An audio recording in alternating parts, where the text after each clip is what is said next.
নমস্কার বন্ধুরা, আশা করি তোমরা সকলে ভালো আছো। আমিও খুব ভালো আছি। প্রতিদিনের মতন আজকে আরও একটি নতুন ধরনের রেসিপি নিয়ে হাজির হয়ে গেছি। সেটি হলো ভাপা কদম ফুল পিঠে। হ্যাঁ, অসময়ে কদম ফুল ফুটে গেছে আজ আমার রান্নাঘরে। হ্যাঁ, এই রকম কদম ফুল যদি তোমরাও বানাতে চাও, চটপট রেসিপিটা ফলো করে ফেলো। শীত পড়তে পড়তেই প্রত্যেক বাঙালির বাড়িতে কিন্তু কম বেশি পিঠে বানানো শুরু হয়ে গেছে। তার এই রকম ধরনের যদি পিঠে হয় তাহলে কোন বাঙালি ভালোবাসবে না? তো চলো চটপট করে দেখে নাও একদম নরম তুলতুলে কদম ফুল ভাপা পিঠে। তো এই পিঠের জন্য সবার প্রথমে নারকেল নিয়ে নিয়েছি 1 কাপ, আর নিয়ে নিয়েছি হাফ কাপ মতন নলেন গুড় বা মরিচা গুড় বা পাটালি গুড়, তোমরা তিনটের মধ্যে যে কোনো একটিই নিতে পারো। তাতে নিয়ে নিয়েছি সামান্য নুন। কয়েক সেকেন্ড এই নারকেলের যে পুরটা, এগুলোকে ভালো করে একটু নাড়াচাড়া করে নিতে হবে। আর আমি এখন এখানে দিয়ে দিয়েছি 2 চামচ মতন খোয়া ক্ষীর। খুব একটা খোয়া ক্ষীর বেশি দেবো না, কারণ এখানে নারকেলের টেস্টটাই আমাকে রাখতে হবে। ক্ষীরটা দিচ্ছি হালকা একটু মিল্কি ব্যাপারটা থাকার জন্য। তো এখানে আমি নারকেলের পুরটা তৈরি করে নিচ্ছি। তোমরা চাইলে এখানে কাজু বাদাম কিশমিশের কুচিও কিন্তু তোমরা এখানে দিতে পারো, তো আমি এখানে দিইনি। আর এলাচ গুঁড়ো চাইলে তোমরা দিতে পারো। আর এখন আমি তৈরি করে নিচ্ছি এই মন্ডটা, যে চালের যে মন্ডটা, সেটা 2 কাপ মতন আমি জল নিয়েছি। জলটা আমার অলরেডি ফুটে এসছে। তাতে দিয়েছি হাফ চামচ মতন নুন আর 1 কাপ মতন চালের গুঁড়ো, বাজারে কেনা শুকনো চালের গুঁড়ো। তো রেশিওটা এটাই রাখতে হবে 2:1, 2 কাপ জলের সাথে 1 কাপ চালের গুঁড়ো। এই সমস্ত মিশ্রণটাকে খুব ভালো করে কয়েক সেকেন্ড মিডিয়াম টু লো ফ্লেমে একটু নাড়াচাড়া করে নিতে হবে। কয়েক সেকেন্ড নাড়াচাড়া করে নিলেই তোমরা দেখতে পাবে এই যে চালের যে মন্ডটা, দেখবে একটা জায়গায় দলা মতন হয়ে গেছে, এটা মন্ড তৈরি হয়ে গেছে। কয়েক সেকেন্ড নাড়াচাড়া করতে করতে যখন দেখবে এটা কড়াই থেকে পুরো উঠে আসছে, তখনই বুঝতে হবে যে চালের মন্ডটা কিন্তু তোমাদের পুরোপুরি কমপ্লিট।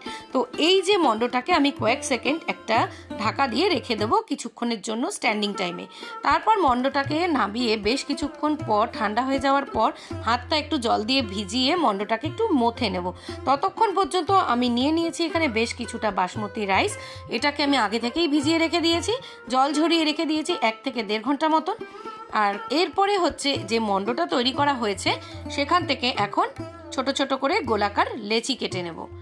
আর এই পিঠের জন্য কদম ফুলের যে আকৃতি তৈরি করার জন্যই কিন্তু এই বাসমতি চালটা লাগছে। এরপর চালের যে মন্ডটা তৈরি করা হয়েছে সেখান থেকে ছোট ছোট করে গোল গোল করে কেটে নিয়ে দুটো আঙুলের সাহায্যে যেভাবে একটা বাটির শেপ দেওয়া হয়, ঠিক দুটো হাতের সাহায্যে হাতে একটু জল লাগিয়ে নিয়ে কিন্তু একটা বাটির আকৃতি দেওয়া হচ্ছে। এরপরে কিন্তু আমাদের এখানে নারকেলের পুরটা ভরে দিতে হবে খানিকটা কুলি পিঠের মতন। এখানে কিন্তু জিনিসটাকে মুখটা আটকে সুন্দর একটা গোল শেপ কিন্তু এটা দিতে হবে।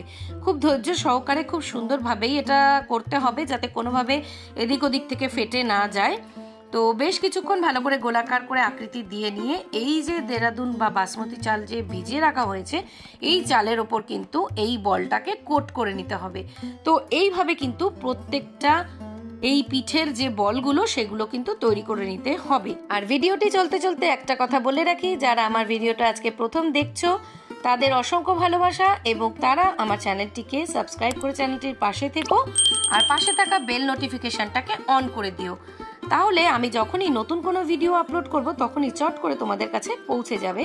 আর এই যে পর্যায়ক্রমে কিন্তু আমি পিঠেগুলো সবকটা রেডি করে নিয়েছি। আর যদি ভিডিওটা ভালো লাগে একটা লাইক করে কমেন্ট করে চ্যানেলটার পাশে থেকো। তো এইভাবে কিন্তু প্রত্যেকটা পিঠের যে বল সেগুলো কিন্তু আমি তৈরি করে নিয়ে সুন্দরভাবে তৈরি করেছি। আর এই পিঠেটা তৈরি করতে গেলে এর নেক্সট স্টেপটা কি, চলো সেটা তোমাদের সাথে এবার শেয়ার করি।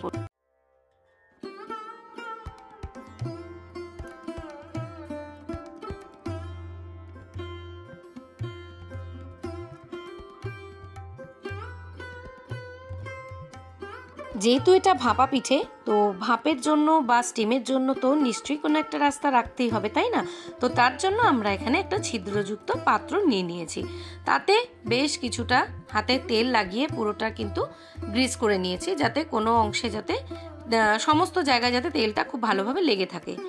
এরপর আমি একটা ঢাকা দিয়ে রেখে দিয়েছিলাম ভেতরে স্টিমটা ফর্ম হওয়ার জন্য। এরপর সমস্ত পিঠেগুলোকে খুব সুন্দরভাবে কিন্তু বসিয়ে দিচ্ছি, যাতে একটার গায়ে আরেকটা লেগে না থাকে।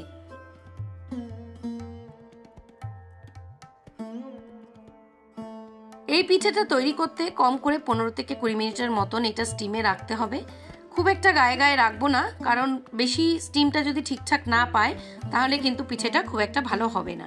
ঠিক 15 মিনিট পর ঢাকাটি খুলে যখন দেখলাম যে এই চালগুলো কিন্তু সুন্দর সেদ্ধও হয়ে গেছে, এই পিঠেটার ওপর একটু কদম ফুলের আকার দেওয়ার জন্য কিন্তু আমি এই পিঠেটার ওপর সামান্য একটু ফুড কালার আমি দিয়ে দিচ্ছি। তো তোমরা চাইলে পরে ফুড কালারও দিতে পারো, গুড় দিতে পারো। গুড় দিলে কিন্তু এটাতে কদম ফুলের যে এফেক্টটা সেই ব্যাপারটা কিন্তু আসবে না। তো 15 মিনিট বাদে দেখো আমার কিন্তু পিঠেগুলো পুরো রেডি, চালগুলোও সুন্দর সেদ্ধ হয়ে গেছে, অপূর্ব সুন্দর হয়েছে দেখতে।